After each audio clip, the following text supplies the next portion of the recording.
हज़रत आदम अलैहिस्सलाम की तख्लीक अल्लाह ताली ने हज़रत आदम अलैहिस्सलाम को मिट्टी से पैदा किया। फरिश्तों को हुक्म दिया कि वो सजदा करें। तमाम फरिश्तों ने सजदा किया मगर इब्लीस ने तकब्बुर किया और इनकार कर दिया। अल्लाह ने इब्लीस को जन्नत से निकाल दिया।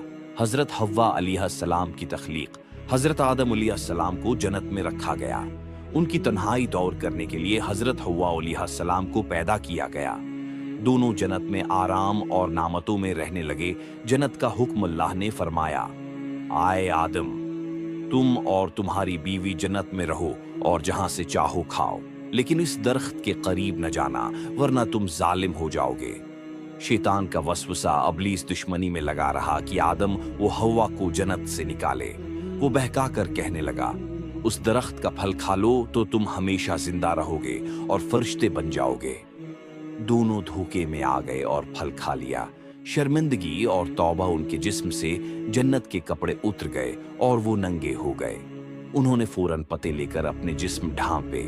अल्लाह ने उन्हें जमीन पर भेज दिया और फरमाया, अब तुम जमीन पर उतरो, एक दूसरे के दुश्मन रहोगे, वहां तुम्हें जीना और मरना है।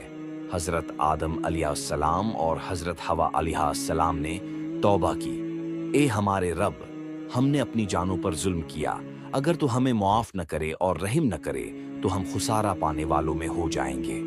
अल्लाह ने उनकी तौबा कबूल की।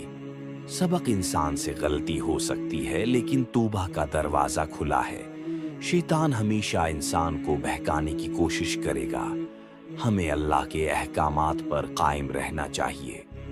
अगर हदीस की बातें आपको अच्छी लगती हैं, चैनल को सब्सक्राइब, लाइक करें, शेयर भी करें ताकि आपको भी सवाब मिले।